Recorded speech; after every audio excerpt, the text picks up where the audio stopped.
कार्यकर्तागण वो भी बैठे।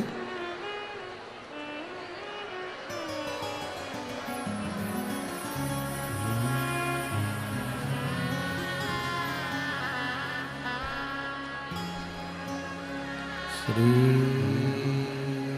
शिवाय नमस्तु। श्री शिवाय नमस्तु। श्री शिवाय नमस्तु।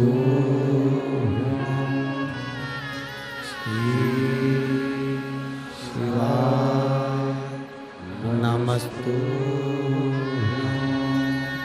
श्री शिवाय नमस्तु।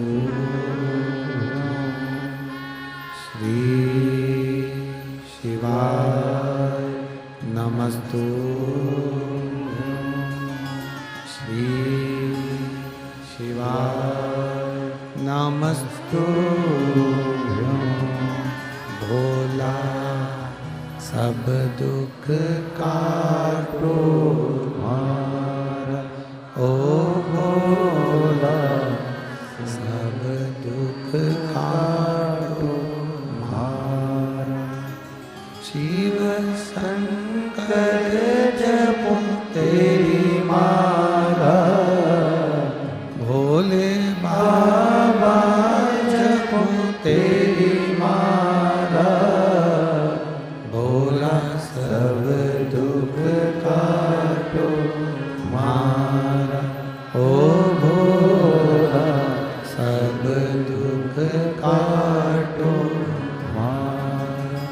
वेश है मंगल मंगलकारी,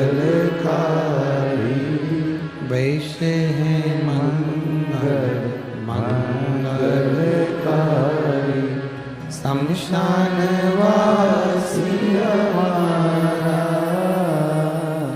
शमशान वासी हमारा। ओ भोला सब दुख काटो मारा, ओ भोला सब दुख काटो मारा। शिव कथा कह रही। हमारे बीच में हनुमानगढ़ी अयोध्या के महंत श्री राजीव दास जी महाराज जी पधारे हैं। श्री रामभूमि जन्मभूमि के सत्यभद्रा दास जी हमारे बीच में पधारे हैं। एक बार जोरदार ताली बजाकर उनका स्वागत वंदन अभिनंदन।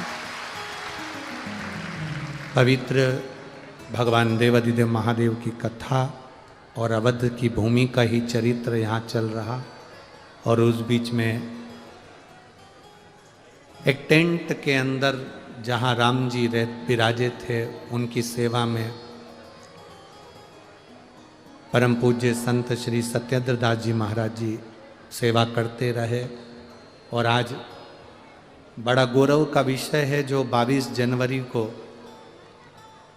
मेरे राम आप सबके आनंद में अवध की पवित्र भूमि पर जहाँ टेंट में मेरे राम जी बैठे थे, आज वो स्वयं के राजमहल में मेरे राघव जी बैठेंगे। और ये मेरे पूरे भारत का, पूरे विश्व का गौरव है, पूरे भारत का गौरव है जो अवध के राजा अवध में बैठे रहे। आप और हम जो अयोध्या पहुंच सकते हैं वो अवध पहुंचें, जो नहीं पहुंच सकते अपने अपने नगर के मंदिर, देवालय, शिवालय, घर, प्रत्येक घर के बाहर सुंदर रंगोली दीप जलाएं। 22 जनवरी को मंदिरों को फूलों से सजाएं, लाइटें लगाएं, दीप प्रज्वलन करें। प्रत्येक चौराहे को, प्रत्येक नगर को, भारत की एक एक गली, नगर, मोहल्ला, शहर, क्षेत्र, गांव, खेड़ा ऐसा सजाओ और ऐसे राम जी का जन्मोत्सव ऐसा मनाओ, ऐसा राज तिलक मनाओ कि आपके नगर के, आपके गांव के भी राजा भगवान राम बनकर विराज। ऐसी पवित्रता शिव तत्व कह रहा है, बोल बम का नारा है, शिव कथा कह रही है। रुक्मणी जी कौंडन्यपुर छोड़कर चली गई। 6 वर्ष की अवस्था में रुक्मणी जी अपने पिता से कहकर गई, बिना बताए नहीं गई, बिना बोले नहीं गई रुक्मणी, कहकर गई हैं, पिताजी मुझे शिव भक्ति को प्राप्त करना है, मुझे भगवान शंकर की अविरल भक्ति को धारण करना है, भगवान शंकर की भक्ति को प्राप्त करना है।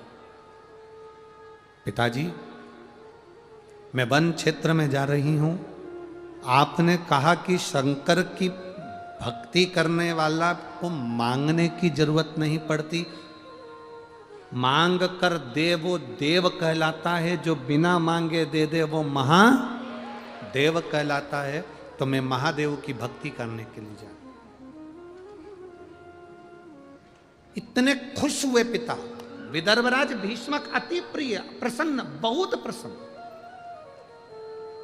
उनकी प्रसन्नता का कोई अंत ही नहीं था।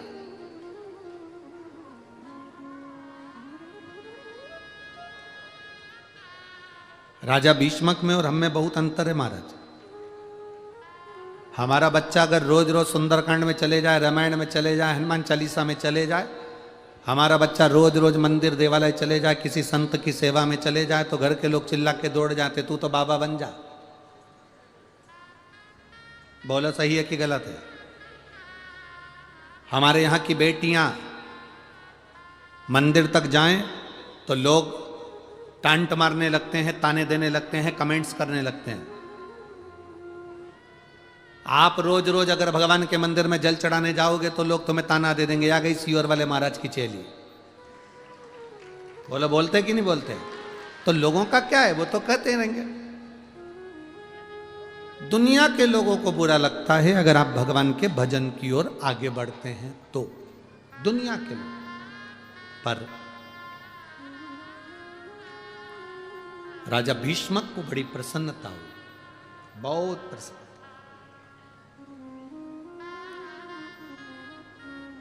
इतनी प्रसन्नता राजा भीष्मक के मुख पर थी कि आज मेरी लड़की, आज मेरी बेटी 6 वर्ष की अवस्था में शंकर की आराधना में डूबी है। दादा परदादा का जो क्रम था शंकर की आराधना का, वो मेरी बेटी भी कर रही है।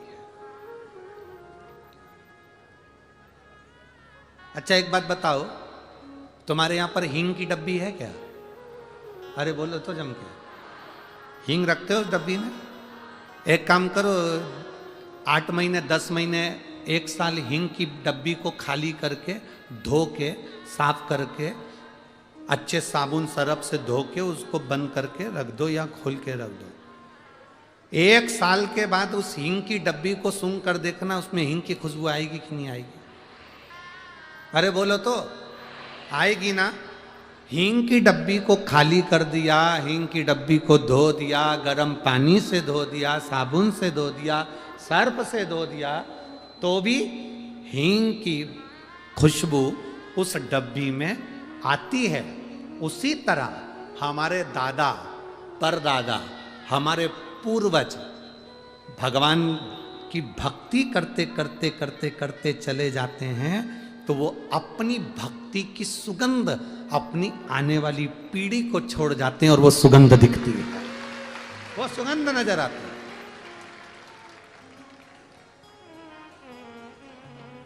आप जितने भी शंकर की कथा में बैठे हो, आप जितने भी शिव महापुराण की कथा को सुनने के लिए बैठे हो, और जितने लोग आस्था चैनल पर सुन रहे हैं, जितने फेसबुक यूट्यूब पर सुन रहे हैं,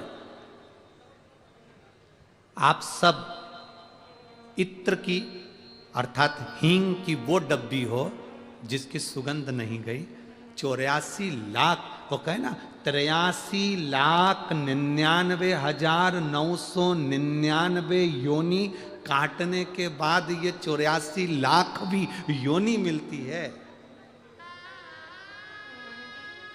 83,99,999 योनि काटने के बाद ये योनि मिली, और उस योनि में भी आप शंकर की कथा सुन रहे हो, उस योनि में भी आप भगवान की भक्ति कर रहे हो, उस योनि में भी आप एक लोटा जल शिव जी को समर्पित कर रहे हो, उस योनि में भी आप भगवान का भजन कर रहे हो, तो ये अंदाजा लगा कर रखना कि आप हींग की वो डब्बी हो जिसको इतने बार प्राण त्यागने के बाद भी शंकर की भक्ति तुम्हारे भीतर है।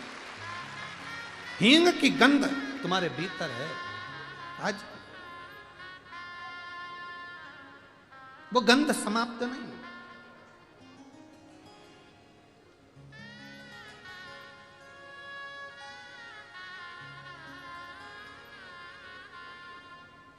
कितना प्रयास करा।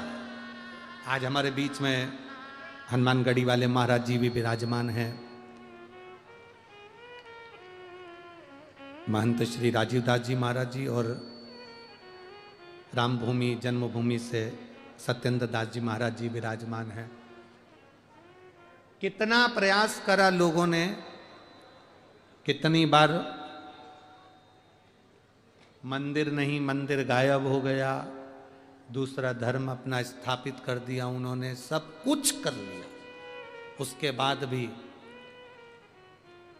सनातन धर्म का कोई शेर तो जागा और सनातन धर्म की पताका तो किसी ने फैलाई, जो अवध में वापिस राम जी महाराज विराजमान हुए। अवध में भगवान राम जी विराजमान हुए। ये शिव तत्व है। ये गंध नहीं गई। राजा भीष्मक बड़े प्रसन्न हुए। राजा भीष्मक के हृदय में सुख का अनुभव हो गया। राजा भीष्मक आनंदित हो गए। आज मेरी बेटी ने जो काम किया, शंकर की भक्ति उसके परदादा करते थे, उसके दादा करते थे, और आज मेरी बेटी शिव भक्ति करने के लिए गई है। प्रसन्नता है। तुम्हारे बच्चे मंदिर जाएं, प्रसन्न होना। तुम्हारे बच्चे एक लोटा जल शिव को चढ़ाएं, प्रसन्न होना। तुम्हारे बच्चों के मुख से गुड मॉर्निंग गुड नाइट की जगह जय जय श्री राम या हर हर महादेव निकले, प्रसन्न होना। श्री शिवाय नमस्तुभ्यम निकले, प्रसन्न होना। भगवान का नाम निकले, प्रसन्न होना। आज समझना कि तुम्हारी दौलत तुमने तुम्हारे बच्चों को दी है, जिसके मुख से श्री शिवाय नमस्तुभ्यम निकल रहा है, जिसके मुख से भगवान का नाम निकल रहा है। यह प्रसन्नता होना चाहिए, एक आनंदता होना चाहिए।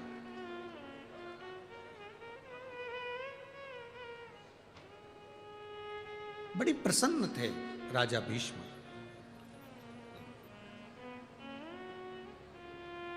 बहुत प्रसन्न। और वो झूठी हंसी नहीं थी राजा भीष्मक की। वो प्रसन्नता राजा भीष्मक की झूठी नहीं थी। वो प्रसन्नता आनंद की थी।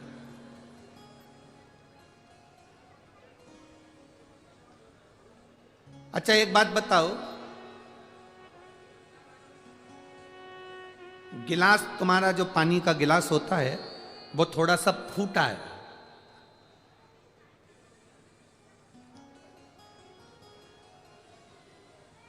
फिर भी तुम पानी पीते हो कि नहीं पीते हो? अरे बोलो तो जम के, पीते हो ना। और वही गिलास,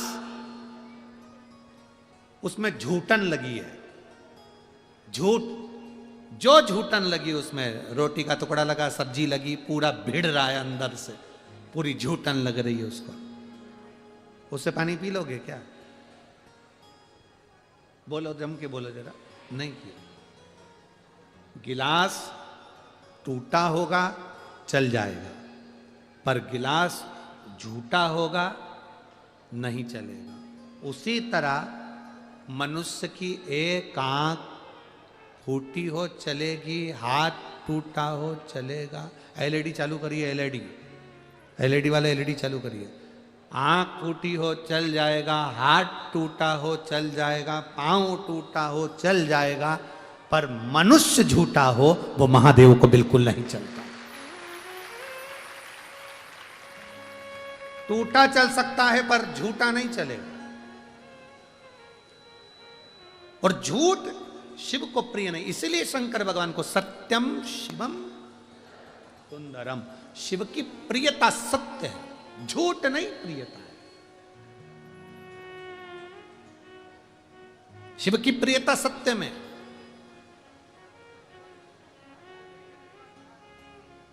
झूठ मेरे महादेव को प्रियता नहीं।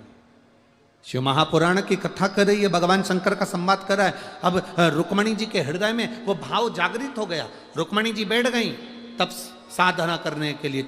एक गुफा, वन क्षेत्र, हिंसक वन, पशु पक्षी सब, और वहां रुक्मणी जी 6 वर्ष की अवस्था में रुक्मणी जी बैठी। रुक्मी आया, रुक्मबाहु आया।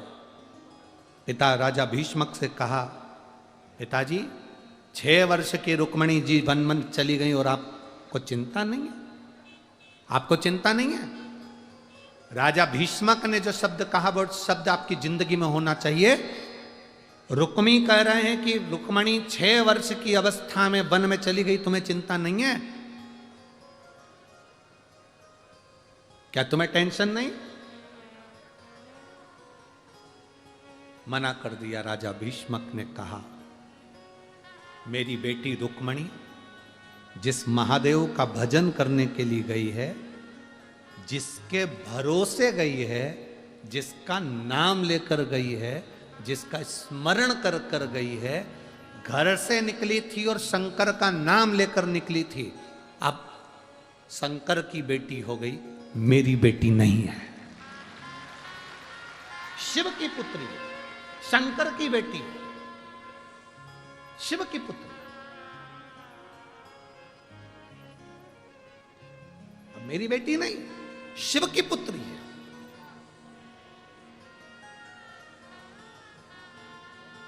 आप अपने घर से श्री शिवाय नमस्तुभ्यम कहकर निकलते हो, आप अपने घर से भगवान का नाम लेकर निकलते हो, आप अपने घर से हर हर महादेव कहकर